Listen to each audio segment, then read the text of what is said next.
There you go, Steve. All right. Thanks, you, Scott. Thanks, everybody, for showing up on a Thursday afternoon. May or may not have Andy pop in here. I don't know. I'm Not here. to. Oh, hey, there you are. Hey, Yes. cool. Awesome. Look Yeah, at just you. made it. All right. Well, I've been working on some good stuff to share with everybody here. For even though it says Jamie's Trading Studio, this is his playground, but he's gone. He will return on Monday. Um, so I'm going to take over the reins today, talk about a few things having to do with the trading and using trade ideas to be successful. And yeah, feel free, Andy, to jump in anytime if something rings true to you. But got a little bit of a agenda to go through, and we'll get right to it. First is the disclaimer. Just remember that Trade Ideas is a content publisher, and anything you hear on here should not be construed as investment advice. If you want regular investment advice, you've got to go seek a professional like an RIA or a broker, but of course they're just going to put you probably into an index fund and charge you 2%. So, quick reminder, Trade Ideas prides ourselves on onboarding and concierge services. The daily trading room is awesome. Barry's back from vacation, and they had a good time in there again today. Office hours on Mondays, and the trading studio right now on Thursdays and Mondays. And the question and answer demo from Dan and Brad during the Wednesday afternoon session, and then the evening I'll come in and do trade of the week along with Andy as well. So that's just a half of it. We recognize Trade Ideas as a very powerful and complex and could be overwhelming type of platform for some people. And not only that, everybody has a different method, and they're trying to get something different out of the market. Some people want to scalp stocks only under $5 and get high, crazy movements, and some people just want to swing trade and be a practitioner, or dentist, attorney, what have you. So there's many different ways to go, and using that 1 hour of one-on-one session with us here really gets you in the right direction and gets you going, and lets us present a method, or rather I should say, let us present some tools to help you with the method that you're looking for. So one-on-one sessions are a real big deal and a great resource for the new people coming in to subscribe to Trade Ideas. Today's agenda, we're going to do market recap as usual. Definitely a few things to say about what's going on in the indexes these days. Another light trading day with Holly, but I do have an example of some new features that I'm going to explain for the risk management that the AI Holly endures. Kind of a theme for today, volatility is back. And so if you hadn't seen the market action today, you wouldn't understand what I'm saying. But for the last week, week and a half, it's been extremely volatile out there. And I've got some tips that we've talked about over the years, Andy and myself as well, on how to deal with these types of markets, because they can cut both ways, and there's only a few things you can control in the market. Everything else you can't control. So we're going to talk a little bit about how to navigate the volatility, the volatile waters here. And it's always fun to do a few chart requests. So if a couple of you are sitting on some charts that you maybe want to have a second pair of eyes look at, try and limit it to one. We'll maybe spend 5 or 10 minutes on that. And then, of course, if you are short, please let me know that so I don't look at the chart and assume that maybe you're long and give you the wrong advice. So if you're short, or if you're thinking short, either way, let me know. But I'll be happy to look at some charts and give some ideas as to what I see. And same with Andy. And then, of course, we'll set some price alerts. I've got a few stocks I'm watching that I want to write down, and I want to set some price alerts, so we'll do that in real time. And then we'll also go through some of the more popular scans that we use and see if we can find any more price alerts to set. So let me pull that down. And without further ado, let's just go right into the SPY and take a look at what we've been talking about here the last few weeks. I added another line, and let's just get right into what that line is. Previously, we had this down here at the 203 level, which supported a couple of these reversal bottoming wicks and popped the price back into our action, our trading range, rather. And then this line right here is the line that we've talked about every time price seems to get above this line, which is 211-ish, 72-ish, here and here, going back even farther here. The price does not want to spend too much time in this alleyway, in this margin. It seems to duck in and duck out, and that's where we kind of left us last week, as we ducked in and then quickly got spat out of that margin. only to really have some downside selling pressure. I think that's 1 day, 2 day, 3 day, 4 day, 5 days down yesterday coming into today is what we were looking at. Now, for those of you that heard the webinar last night, we identified a possible downside target. And what you got to do in looking at whether it's stocks or the indexes, try and figure out where the price may be going. And the old adage, gaps were meant to be filled, certainly came into play. This gap right here we highlighted the other day, and I've drawn a fourth new line in here, which shows that just like clockwork, almost to the penny, maybe a nickel away or so, this gap was filled. And that intended to be, it looks like, the downside area where the bulls were going to start to jump back in and push this market back up again to play again. So, you know, that's where we are on that. And again, this is a great example of looking left. Where does the price want to go? Where are the pivot levels? Where are the gaps? Where are the voids? And so here's a great example today of the spiders filling that gap just about perfectly, and then that triggered a massive reversal. I feel bad for the bears. You know, they just cannot seem to get a grip. Well, I shouldn't say I feel bad for them. You know, trading's trading. But, you know, the bulls certainly jumped back in with tremendous force today. A very long green candle. The volatility is certainly back. Even if I, you know, remind you guys the last few days, you know, Andy in the trading room had a really nice run in the VIX. This is a very easy graphical demonstration to show you that volatility is creeping back in here. You know, going back, this is very mild, and then just typical decay in this particular ETF based on futures. And then all of a sudden it came back to life, and that really corresponds with what we have in the S&P with some big gap downs and some big trading ranges, and you can see these average true ranges are probably getting a little bit larger than normal. So again, we'll come back and hit on some of the caveats and things to be aware of in trading a volatile market. You got anything to add here, Mr. Lindlof? No. But I'd like to give kudos to you because you did mention that gap fill in a couple of the webinars we did, and it almost, well, it did. It hit it to a T there, and it's very important. You know, if you're bearish and then all of a sudden the market gets a bid, and you know, and you don't know why, you know, there's a good chance it's just technical, you know, and that's a nice support down there, filled the gap, and then all of a sudden you had a bounce. You know, I'm not in the camp that, you know, this is the pullback, and we're just going to go and take out those highs again. I'm probably one of the more bearish ones, but nonetheless, I wasn't going to fight this today, you know. And yeah, you know, some damage was done, you know, not going up there and penetrating that level again and failing once again. I know the bulls are getting frustrated. It's really a sideways market. It has been for 2 years, and I think you have to trade it as one, you know, and that's kind of what I do. I look for moves. You know, the profits may not be as much as you'd like, but until this market breaks out, you have to trade it, you know, as a sideways market. It's as a trading range. That's all it is.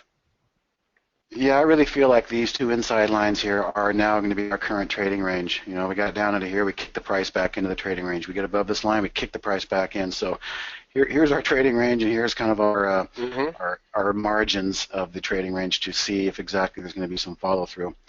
But yeah, it is not easy out there right now. All right, so let's take a look at what happened with Holly today. Not too many trades, but if we'll notice, we have a new exit reason. We talked about this in the webinar last night, and it looks like the server migration did take hold. So Holly now has 5 new reasons to exit. And let's just quickly go over those. The time stop. The time stop is basically a way of Holly saying, I'm not holding all day. It's never in my intention to hold all day. I'm going to go ahead and get out here because back testing, it seems like this is probably the best window to get out. But just because that back tested well doesn't necessarily mean that that's going to be the case when we get out. Let's take a look at a couple. Well, actually, Prudential really is the best case of the time stop today. And I've tried to remind people, again, Holly is an idea generator. The real value comes from the real-time serving up of trade ideas. And, of course, risk management that she does is a great example of how to do it. But when we have a stock that's moving in the right direction and continuing to make new directions and continues to move to new highs, and you see Holly getting out because of a time stop, in my opinion, and I know Andy agrees, it's probably not the best idea to just jump out because she's jumping out. You've got to put your trader hat on and see, this thing is at highs. Here's the arrow at which the price was called out. This blue tag right here is the entry price for Holly. But you can see she bailed out at 71.40, only made 36 cents. But in the bigger scheme of things, this stock was on highs for the day. And I'm going to take it a step further. We got to look left. And when I look left, I mean take a look at the outer pullback in the time frame. Take a look at a longer time frame. Really nice fall from 80 down to 70 with good support here. Nice bottoming tail wick, and for the most part, this trade is what it looked like when Holly caught into it and towards the end of the day. So for those of you who say, well, this looks like it's just an idea generation for scalping and day trading, and that's not my style. Well, this is a classic example to the contrary of what I believe should be the beginnings of a decent swing trade. Getting into this trade and selling half, maybe by the close, could be an interesting concept, but closing on highs with a nice bottoming tail at a level here on the daily chart that makes sense. This is a perfect example and a perfect recipe for continued move and maybe a 2 or 3 day swing trade back up to these levels up here. All right, so I just wanted to really imprint on you guys what a chart would look like that Holly would call out and get out early on, but putting our trader's hat on, not seeing any real reason to get out. The only reason Holly got out is because in the batch of statistics and the in-sample and out-of-sample data, all that mix of those trades all seem to agree that, well, it might be best to get out at this particular time. But again, we have the ability to have our own discretionary trader's hat on and make our own decisions for the exit. Now that's scenario number one, time stop. Holly serves up a great idea. The trade is green. She gets out, but there still could be some more upside, and there certainly was in this case. So that's a good example of time stop. Stop hit. Let's go down to the bottom here. MMP. All right, MP was a stop that was hit. And let's quickly take a look here. Here's the blue arrow on the candle showing us. This candle went all the way up to the top right here, and I've drawn that orange line at the entry price of 72.83. As you can see, it was a whippy type of action. A candle reversed, went right back down, and actually stopped the trade out for Holly at 72.50, doing what she does, keeping it tight, never taking a big loss, showing good risk management. But again, this trade was served up for a reason because it was statistically viable for the whole day. So what we often do, and Barry does a great job of in the live trading room, is set a price alert at the entry level that was the original entry level. And if the price comes back and trades back through that entry level for a second time, it's a good opportunity to consider taking those trades. We call those trade arounds. In this particular case, the trade around did work. As you can see, the Holly took a 33-cent loss, but the actual trade generated 75 cents by the end of the day. So stop hit is a good idea to maybe get out when she's getting out, because there are many times when this does not happen. The 25-cent loser could turn into a $2 loser real quick. So Holly is always demonstrating great risk-reward demonstrations on when a stop is hit. And then thirdly is the one that we don't see as often, but is always lovely to see, is the price target achieved, price target hit. Everybody, including Holly, gets to book a good trade on that one. But then again, you could consider selling half. It depends really on what the trade looks like. What's the market doing? Was it a great profit target, but right as the market's falling out of bed? And these are the things that a discretionary trader has to figure out what to do when they want to exit the trade. So now we get into the fourth new reason to get out of a trade. It's called reduced risk. And what this really means is if a trade starts off negative and stays negative and just continues to kind of bleed negative, that time decay, that time frame as it trades on, the system is now programmed to say, you know what, this isn't really doing what we thought. It's probably better to cut the losses here before the time stop and just move on. And so that's what happened a couple times today. And you will have this if you're running the beta version, 0.73 I think it is. So the people that are running the beta version now have this new Holly risk management system called reduced risk. Let's take a look at what happened here. UNXL was a sub $5 trade, but Holly took a 2-cent loss, but it went on to lose more. The non-exit profit would have been 5 cents. So cutting the losses early in that one certainly helped the basis points performance on that one. This one also looked like it went lower on the non-exit profit after Holly said, you know what, reduce the risk. This thing isn't working. Let's not just sit here and let time decay. Let's just cut our losses and move on. This one was a wash. It looks like an 8-cent loser. Went back positive again by 8 cents, but still. Same with this one, 13-cent loser became a 3-cent winner.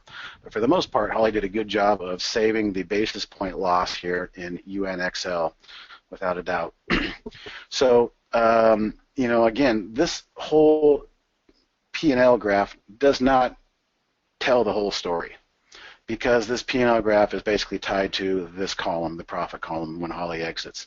And again, you know, using the trader's hat, there can be more upside on the ones where a time stop is out, and that was a good example there today. Did you notice anything of interest you wanted to discuss today about Holly, Andy? No, you hit on it very well. I will say, you know, for a lot of people will just sometimes jump in a trade without a reason to get in. For every position that Holly takes, I mean, there is a reason for that entry. So it's technical. These things have been back tested and researched, and so that's what you kind of got to tell yourself. You still have to, like Steve always says, put your trader hat on and trade it. But I look at every one that comes through, because I know technically there's a reason. There's a reason Holly has taken this trade, and I think if you always keep that in the back of your mind, you know, Prudential is a good example. It you know, was coming back after hitting some support down there and actually trading to highs. That was, you know, there's just want to keep that in the back of your mind, because I know there's a lot. I have known lots of traders just jump in trades for no reason at all, just because they're going this one direction or the other, or pulling back a little bit. But just keep in mind that technically, you know, Holly, you know, these things have been designed, you know, to enter for a reason. So, but you still have to trade them. And like Steve said, they're idea generations. But you know, to Holly's defense, it's been a very tough, you know, last 7-8 trading days to trade, and some really no direction in the market right now. So just be careful. You know, be careful. Use tight, and just, you know, like I said, put your trader hat on. Yeah, let's talk about that a little bit. It's a good segue, because it has been tricky the last 7-8 days. The volatility has certainly spiked, and there's a visual indication right there of the VIX, real good volatility spike coming out of that VIX. So let's talk about what happens when we have these volatility spikes. You know, when Andy and I were managing traders of the Ditto Trade account, which, you know, was a bit unnerving during the European crisis. I think it was the summer. I can't recall what summer it was. Mm-hmm. But boy, you know, we had unbelievably wild swings overnight, and then in the mornings, and you know, we had to manage these trades. But what we discovered was the best way to set a good example and continue to try and perform was to recognize the volatility and switch things up a little bit. And what are the things we can switch up? Well, let's first understand what we can and can't control.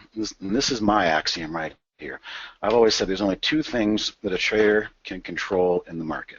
Everything else is out of their control. The 2 things they can control are their share size and their attitude. Everything else is beyond that control. So when we get into nasty periods of volatility where average true ranges start to double, does it really make sense to play your average share size that you're normally accustomed to? Probably not. So, you know, rule number 1, when the volatility does start to creep back into the market, is cut back on your share size. You'd be surprised that you can still get some pretty decent movement on smaller share size than you're normally used to. But it's a defensive tactic, because when things don't go your way, the volatility is there, and volatility does cut both ways. I'm sure you all certainly realize that. So controlling our share size is something we can control. You know, controlling our attitude, I think most of us can hopefully control our attitude. I think I've had my moments, but it's something that we're supposed to be able to control. But everything else is beyond your control. There's something else, you know, that can be done during these particular times, like, you know, not chasing highs. You know, because if you're chasing and you're wrong, and eventually you will be wrong when you chase, it hurts a lot more.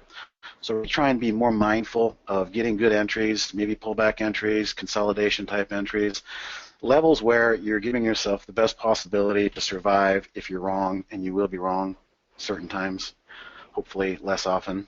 But that's another way in which you can combat the treacherous volatile environment out there. Cutting back in your share size and then really paying attention to your entries. If you're just chasing the herd and the herd takes off one direction and you don't want to be left behind and you jump into it late, well, if you're late, these volatile type of markets that we're in right now are really going to punish you. I know you got a probably thought or two on this, Andy. What do you think? Or maybe you're on mute because your dog was barking. I'm sorry, Steve. I was actually answering a question for somebody over here. But I can stop. Idea on what there, Steve?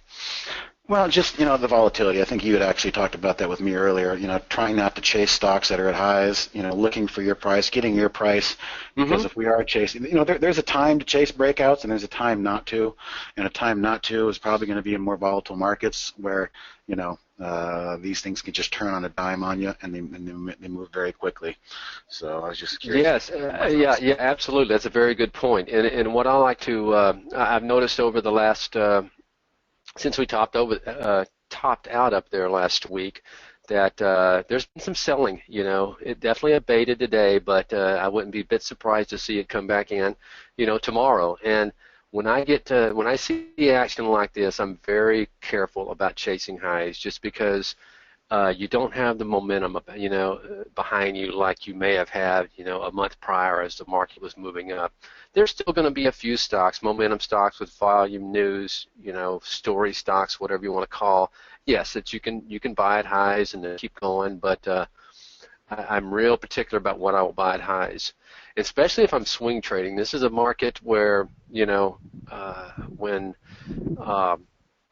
selling is predominant, I like to wait for my price, and sometimes it's tough to be patient. But the worst thing that can happen is you don't get it and you don't lose money. That's the worst thing that can happen. So I would just say, like Steve says, down and be patient, because you will get your price in this type of market. And there's probably something to be said for overnight holdovers as well.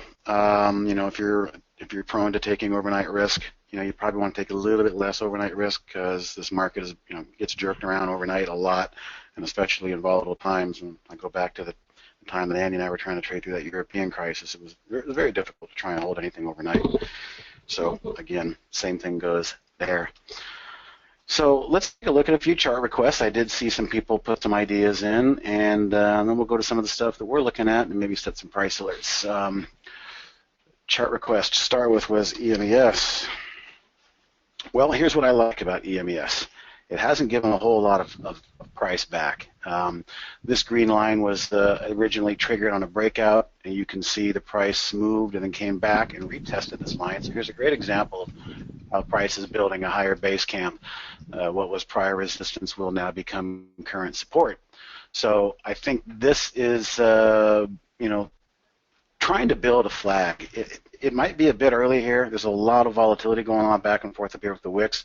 But I think what it could be trying to do is best case possible is maybe try and build a flag and kind of chop back and forth for maybe a few more days before it maybe tries to make another move. That's just my thought. When these things get explosive like that, they can get pretty wily. Big reversal wick there, big downside wick. But I think the most important thing to note here is that it held the level from which it broke out of back here. And so here's a great example: prior support, prior resistance, current support. So going forward, you certainly don't want to see it come back down and break this level again. It seems like it's attempting to build a decent base camp or even a nice bull flag on that. So Joy Global, somebody's asking about. Let's take a look here. I'm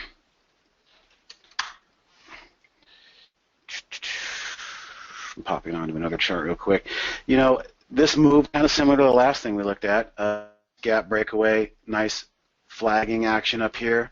An attempt to sell off right here. So I probably wouldn't want to see the low end of this wick tested again. for lack of a better word. But again, this sideways chopping action is always good. It's better than running up and then running all the way back down. So it's probably trying to once again, build another base camp and look for a possible move higher.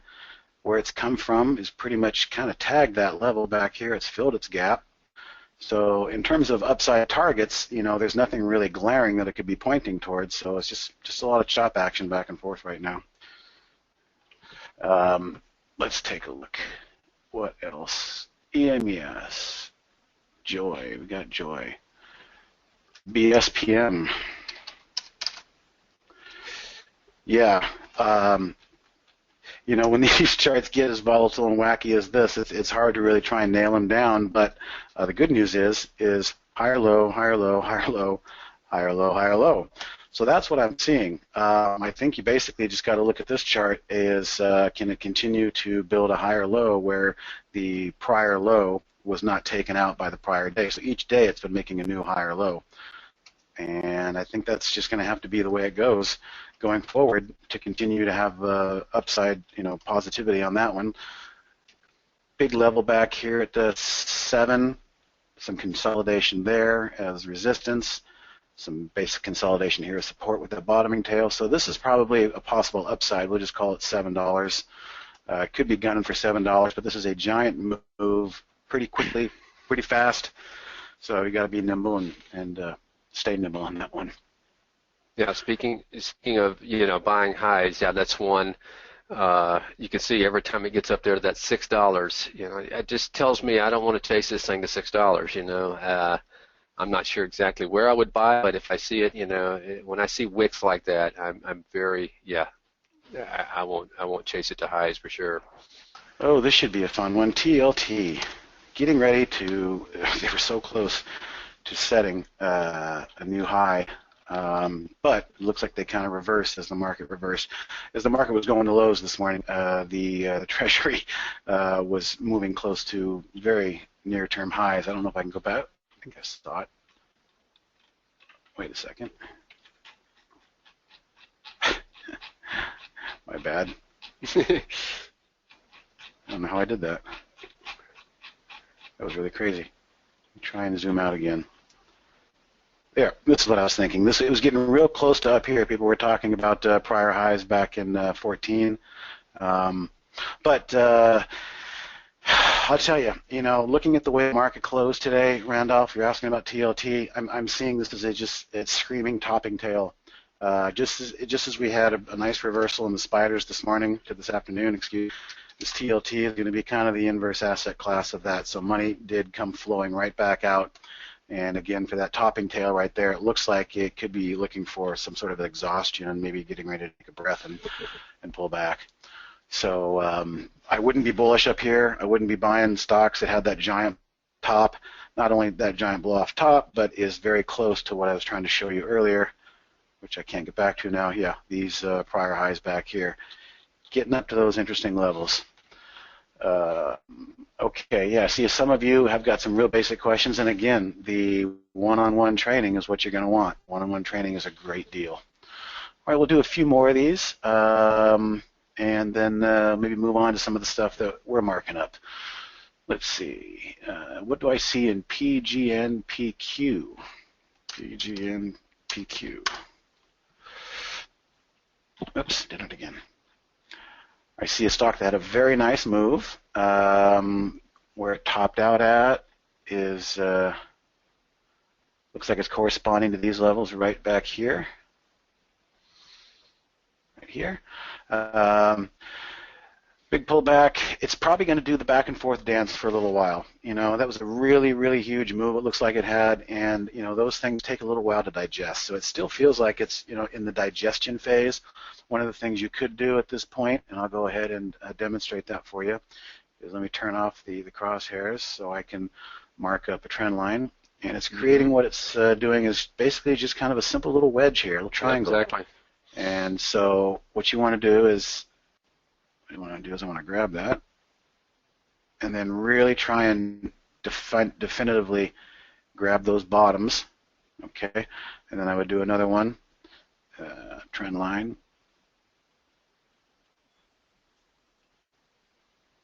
I'd probably actually go off of this right here. I would actually go to Steve. I would actually go to the like one 3 days ago. Yeah. See those? Yeah. Huh? Yeah. There you go. So, like I said, it's digesting. It's painting itself into a corner. It's coiling. It's trying to figure out what direction it wants to go next.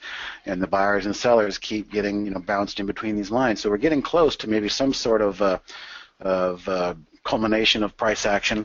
But for now, I would use the price alerts and maybe try and adjust those price alerts accordingly and bracket it, as close as you can to a possible breakout of these containing type of triangle that we've got going on there. ATVI and then score. Well, I jumped it. We'll do score next. Activision. Hey, not bad. Great case to be made here for a double top, but it looks like the base camp is being built and probably another assault is going to come here. And I actually kind of like that so much, I'm going to create a price alert. But to do that effectively, I really need to turn my crosshairs back on. Let me just zoom out again just to make sure. Yeah, this was the number right here.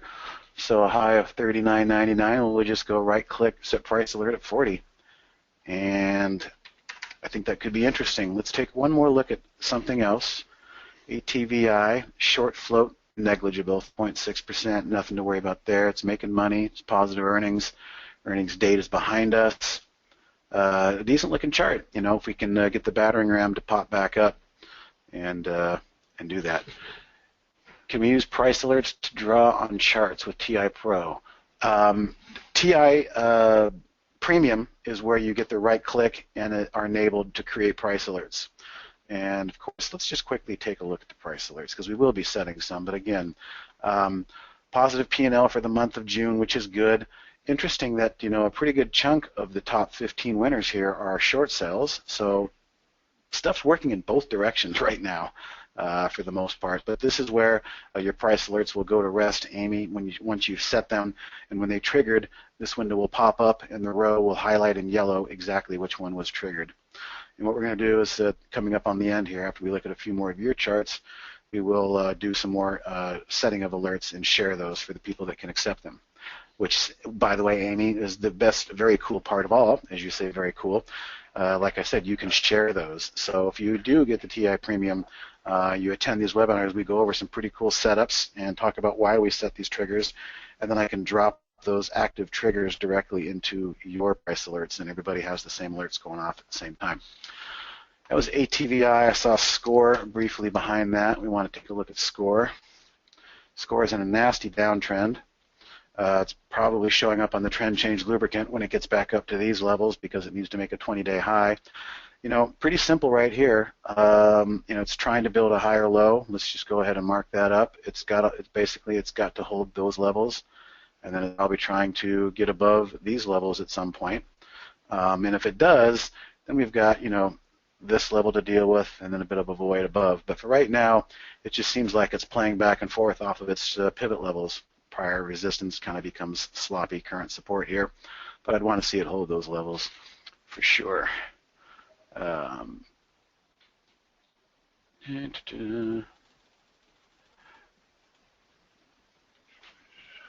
time for a couple more charts if somebody wants to.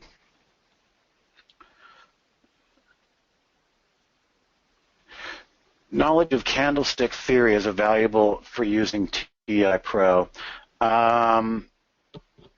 I think a basic knowledge of candlesticks is good, but when you start taking it to the nth degree of giving them all names, this is a hanging man, shooting star, some of the basics of candlestick reading that I like to do, is what Barry talks a lot about in the trading room, is just simple bottoming tails and topping tails. Where's the wick in relation to the body? And I'll probably hit on that a few times as I go through and set some alerts. A lot of times I'll pass because the wick in the wrong direction is a bit too high. But beyond bottoming tails and topping tails, hammers or whatever you want to call them, I just try and keep it simple. You can make it really complicated. You can go out and buy Steve Neeson's book on Japanese candlestick charting, which is a great book and gives you great definitions. But markets have changed a lot since that book was written. But I think just keeping in the vein of keeping it simple, bottom ticks and bottom tails and top tails are the best to go. And again, an example today in Prudential, I believe that to have been a bottoming tail here on the daily chart as it corresponds to this level of support over here. All right. Can I throw this in, Steve? Yeah. Yep. And guys, when you're doing your homework at night, some of the best trades I have are not like putting my alerts for breakouts, but putting alerts like in that Prudential. You know, say you had an alert down there in Prudential when it pulled back. You were happen just doing your homework, and you look, oh, this is a nice level, nice bit of support. Even going back to late January, you know. This is huge support down there. So yeah, when you see something like that, just put a price alert in there and forget about it. Next thing you know, poof, it'll go off, and you're like, wow, okay, this is a good, possibly a good entry. So price alerts just don't have to be used, you know, on the upside. Above, yeah, if you're looking to go long, nor on the downside, you know, below if you're looking to go short. I mean, you can use fading alerts, pullback alerts, I like to call them, and some of those are my better trades, yeah, because we call them contrarian entries, and some of the best entries in this market, this noisy, volatile, noisy market. Some of the best entries can be your statistically, or not statistically, your contrarian type entries where you happen to notice, oh, geez, that's sad. Looks like all those people are getting washed out at a stop level below that obvious level. And then all of a sudden the price begins to recover, and you've got a bottoming tail above that level, and the bid just sits there solid.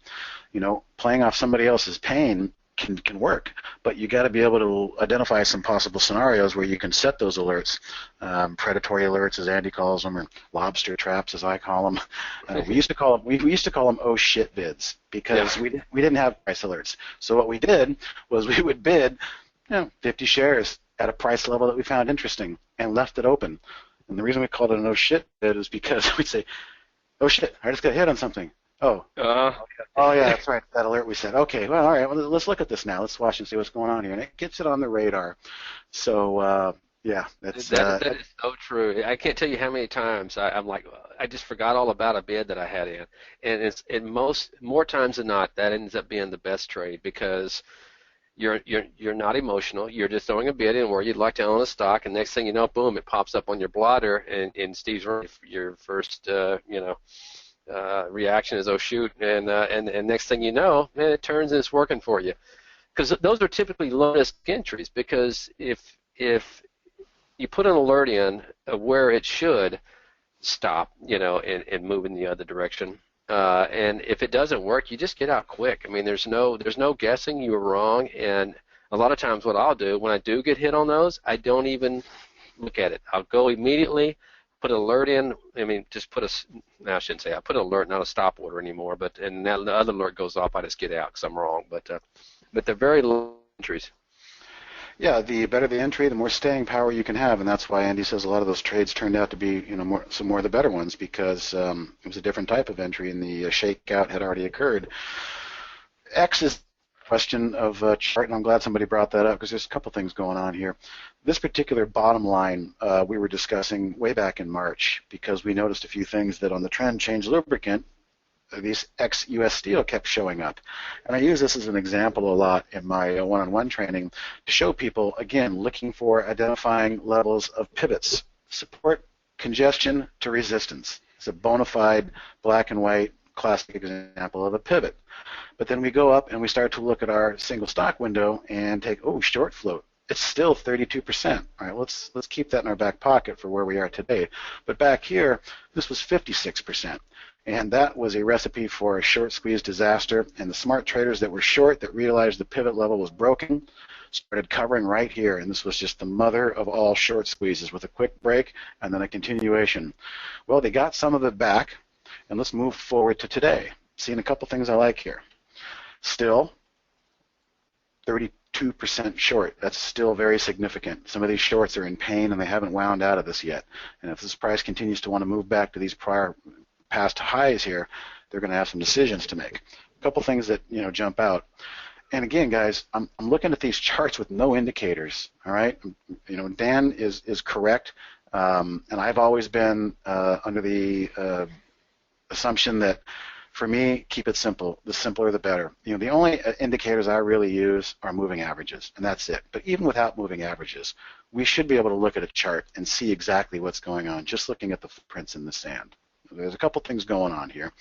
We had a gap up. I forgot what the news was, but it was a good gap, and then a pullback. And then look at this. Here's a classic example of running the stops, filling the gap, only to move back higher. I mean, this is the kind of stuff that we've got in this market. And so you've got to, one, be aware of it. And like Andy just said, too, sometimes these can be great areas to put an alert in for a gap fill, just like we had on the SPY today.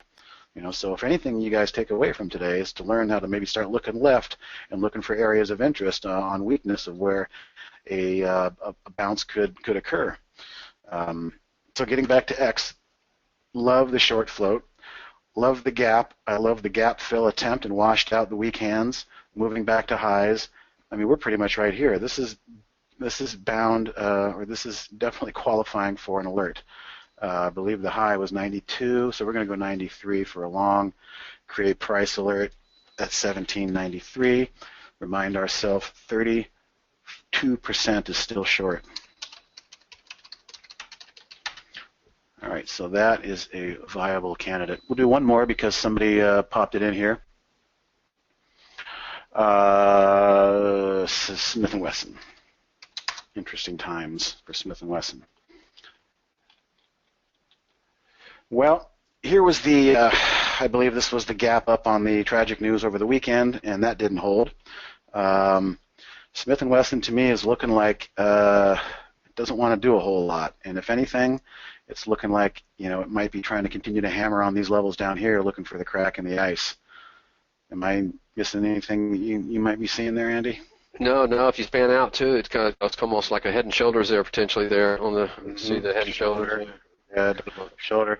Not a bullish looking chart in my opinion. I probably fully expect this to continue to maybe smash down at new lows. As a matter of fact, I might even go ahead and dial this one in for a low, for a short. And can't hold gap. Do some reasoning. It had earnings before the bell or after the close there, Euro? Oh, let's just take a look here. Let's take a look at the after hours. It may be trading. Yeah. Yeah, who knows? And this is personal preference, guys. I usually don't have pre and post market on here. I like to see a flow. Well, but look at that. Okay. Oh. So it went from 21.76 up to 23. Well, I'm glad we clarified that. Back up to these levels. So it really didn't get much back higher than where it gapped up from after the news. This is your range right here, 21, 23 to this level up here. I mean, that's really the most I could say about this particular chart. Mm-hmm. So just keep an eye on that range. Absolutely. What happens when the price alert are triggered? Any notification? Yes, David, what happens is, and we're going to set some price alerts now, but none are going to be triggered.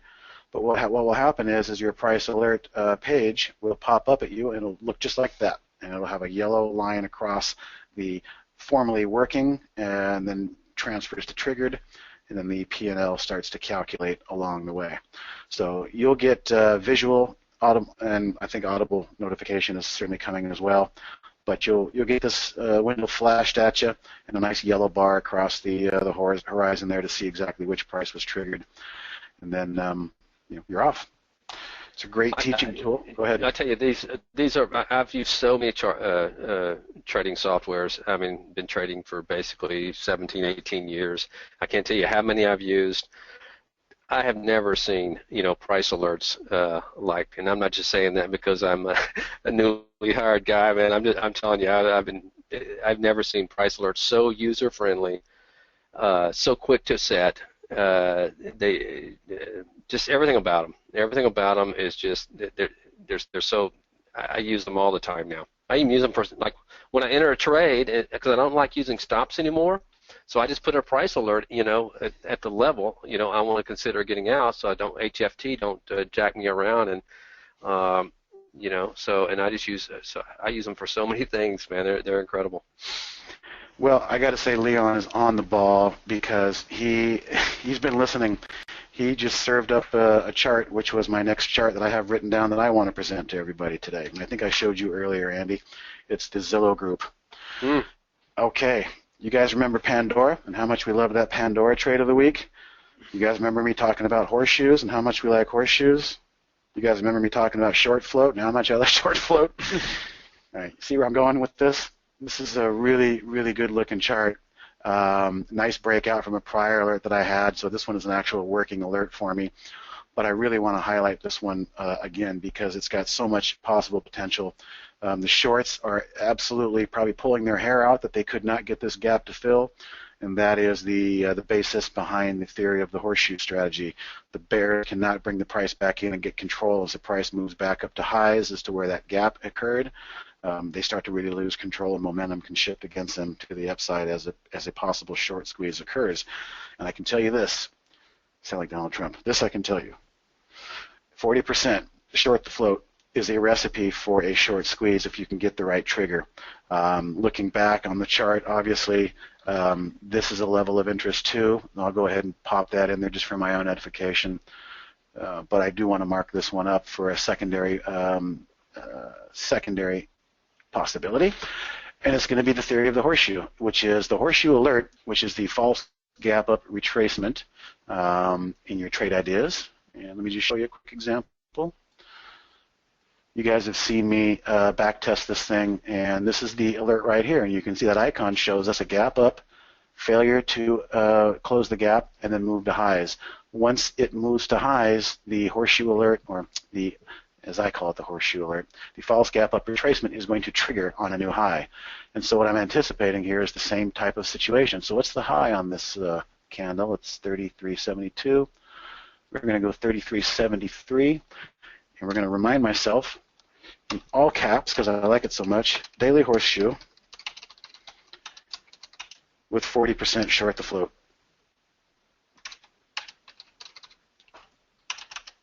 Five-star. Triple A. All right, so we got that one marked up correctly. All right. The other one that I thought was interesting, which I think Andy even called out in the live trading room today, and I was posting on Twitter, is the Etsy. Well, let me go back. Gee, does that look something familiar to maybe X back in the day, or maybe even CWEI? The problem is Etsy just doesn't have that short float that I would love to see. It's only 3%, negligible, nothing. But we want to talk about pivot levels. Let's talk about pivot levels. Support, gap down through support. Filled the gap, becomes resistance. Close to resistance, backs off, but not too far. Pull the battering ram back, give the troops fresh shower, hot meal, maybe the second or third time is a charm. And it tried a little bit today. It's peeking its head through there. It actually triggered my alert. But since I've already triggered and set this alert, I don't want to set a duplicate. I just want to make you guys be aware that this Etsy is showing a very interesting pivot line that may be breached here soon. The only thing missing would be like a nice 40% short the float, and then this would just be another 5-star call. But again, I really like the way that one is shaping up. You got anything that you might want to mark up before I maybe check a couple of scans? No, you actually hit that one on Etsy. I'll be doing my homework tonight, but Etsy's definitely on my radar as far as a potential swing goes. I day traded a little bit today, but I didn't figure go through today. Just arts and crafts are coming back. But yeah, it's one. The short flow doesn't bother me. As much as you. No, that would be icing on the cake, but it's still a very technical setup. Yeah. But very, very interesting range there, and plus, not only that, you have the $10 psychological level. It's just a huge level, like the $5. So you just got a nice hold number psychological level of $10. So which is where it stopped today, actually, pretty much. 9.99. How about that level?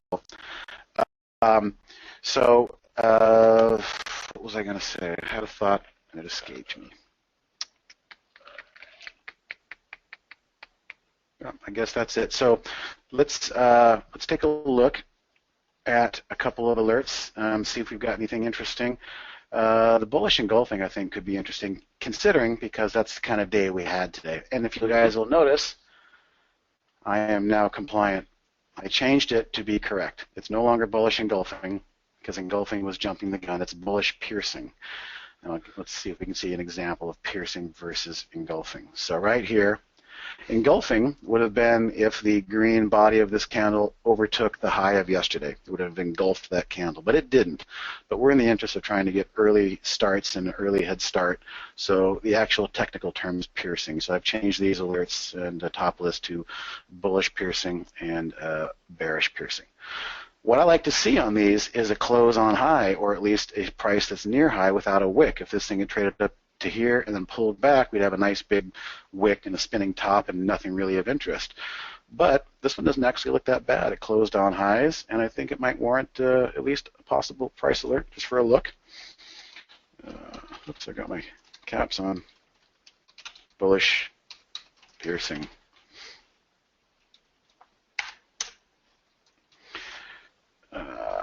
Man, you know, a bit of a sell-off off the top of the wicks there. I'd rather see something close to highs.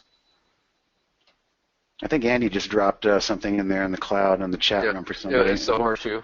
Yeah. And additionally, for those of you who want to know who's talking at you here, I've got my bio in there as well, and a lot of that bio includes a long history with Andy Lindloff as well. This one I like. This one has had 1, 2, 3, 4, 5, 6 down days, a little bottoming tail. Let's see if there's any significance if we look left. Not much. Not much significance really at that level. But I think on this one, geez, do we just set it above this high or above the prior day's high? I'm going to go ahead and set it above this high today. And it may gap up tomorrow, but nonetheless, it'll trigger and remind us that this could be an interesting bounce play. 1603, so we'll go 1604. On something like that, what I would do, you see that big red bar about 6 days ago, that huge volume down, that's probably news. I don't know if it'd be earnings, but I would, if I was looking at a long in this one, it would probably be, my first inclination would be a scalp, because more than likely when I see a big red bar like that on huge volume, that would be a target. Yeah, I'm leery about what kind of upside move I'm going to get, something like that. Oh yeah, and again, these piercing bullish and piercing bearish piercings, they're not designed to say, hey, this is it, and buy and hold. These are 1 to 2 to 3 day bounces, and that's it. Get your bounce and then get out. Really, that's because the stock is still in a downtrend. So you're just kind of catching and exploiting an oversold condition here. Let's look at a few more. Nope. Again, this is an ADR. If you heard me talk about last night. Some stocks and ETFs are foreign market stocks, and we just get our basic gap up and gap down every day, so there's really nothing to be done trading anything that looks like that. JP Morgan's probably going to look a little bit like Prudential. And it does, actually. Very similar. Didn't actually make it down to these levels, but kind of stopped at this first level here. Nice bottoming tail. I think if the banks want to move forward tomorrow, let's see if there's something to be done here. So we'll go ahead and 62.30. We'll go 62.31. Just leave that one open. And WY. Ooh, I like this one because the longer the downward tail rejection and the higher the spike back up means that may have been a washout. And oh, look at this. Isn't that interesting? Oh my God. Guys, I'm not just saying this stuff because I feel like it. Here's a classic example once again of look left. What is significant back here? Very significant on that gap fill. Really like this one. Closing near highs, long tadpole tail. Let's just go ahead and mark this one up, and we're going to call this our last one of the day. 28.76 is where we want to be. Nailed it. Filled the gap on bottoming tail. All right, guys. So now, oops, I think I may. Did this one have earnings possibly, or did I go too low? I think I might have went too low. So what I'll do, and this is, by the way, for those who asked, what does it look like when it triggers? This is exactly what it's going to look like when it triggers. So let's go ahead and delete this price alert and try again, because I may have missed it unless there's something going on after hours. 28.75. Let's go 28.76, maybe even 20.77 just to see. it could be trading higher in after hours, and that might be, yeah, that's the problem. Let's take a look in after hours and see exactly where this thing is trading. 77. Close enough. So I'm going to do this. I'm going to delete that again. Where was it? Created. JP Morgan. Sorry. Is that the right one? Oh, where? Gotcha. Delete price alert. And we're going to go up and just a little bit more. See if we can get this one. We'll just go 28.80. Stick. Okay, that one's stuck. Whew. All right, guys, so here's where I double-click the create, and we see the ones that we've done this afternoon together. So for those of you that do have the premium subscription and you're able to receive this cloud, we'll go ahead and share these 8 selected. Copy. I'm going to drop that down there into the chat window as well. Somebody also asked for your bullish piercing. That's a scan, right? Yeah. Yeah, it's the top of the scan. So I'm going to go ahead and drop in bullish piercing and bearish piercing just because you guys asked. And just give me 30 seconds, Scott, and then I'll turn it over to you. Okay, this is going into the chat window, by the way. So look at your toolbar, everybody, and expand that chat window. And you've got a few more reversal type settings in here. And again, we only focused on the bullish ones today because that's kind of the market that we had. All right. Well, thanks for all the questions. Thanks for showing up. If we didn't hit any of your questions and something needs attention, you can always email info@trade-ideas.com. But yeah, Scott will go over that some more and let you guys know about some coupon codes to help get this going. Hang on one second while I clear something out here. All right, Scott. Hello. Yeah, well, thanks for the good presentation. The audience was engaged. Yeah, something we like to do to thank everyone for joining us is offer some savings. So you can use that code and go to tradeIdeas.com/price and check out to either upgrade to premium or to jump on board with either pro or premium. Use that code Trading Studio. It's all caps, just like you see. It takes 15% off your order total at checkout. And again, both our monthly and our annuals for both are there's no contract, and they're automatically recurring. So Trade Ideas Pro includes almost everything. It includes your exchange fees, access to Trade Ideas Pro, Trade Ideas for the web, the charting that we have. You're able to play along with the live trading room, the chat, and more importantly, you also get a full hour of one-on-one training with Jamie or Steve. As soon as you join Trade Ideas with either tier of our service, just go directly to support section, click on training, and select your preferred time and date. Now the premium gets you a little bit more. That gets you the artificial intelligence engine, Holly. Also gets you the price limit alerts, all the new stuff that we're offering, the backtesting module, the odds maker, which is a classic feature of ours. And of course, if you get on for the year, it saves you a bunch of money. So instead of $188 a month, it's $1,888 a year. Great thing to do. If you have any questions, please email info@trade-ideas.com. If you'd like to save that last slide and the contact information to your desktop, look at the handouts panel on your GoToWebinar interface. There's a PDF right there for you. Just click on that, download it. You'll have access to all of that. You can follow Steve. He's @TodayTrader on Twitter. We also have @QuantBot. We have @TradeIdeas, and Dan Merkin is @TradeIdeas1. Follow us on Facebook or like us, facebook.com/TradeIdeasPro. We occasionally post some unique things there. Again, if you have any questions or are looking for these scans and you couldn't find it in the chat, info@trade-ideas.com. Shoot us a request. That's the best place to send any technical questions to. The phone number is great for billing issues or account activation issues. Where if you try to call about a technical issue or trading help, you're most likely going to they're going to take some notes and they're going to have someone contact you back. So info@trade-ideas.com is the best place for the technical stuff. This has been recorded. It'll be up later tonight or tomorrow morning, and you get an email reminder about where to find it on our YouTube channel. Thanks, Steve. Thanks, Andy. Thanks, Barry. We'll have some more webinars for you next week. Yep. See you Monday. All right, guys. Thank you. Yeah. Cheers, guys.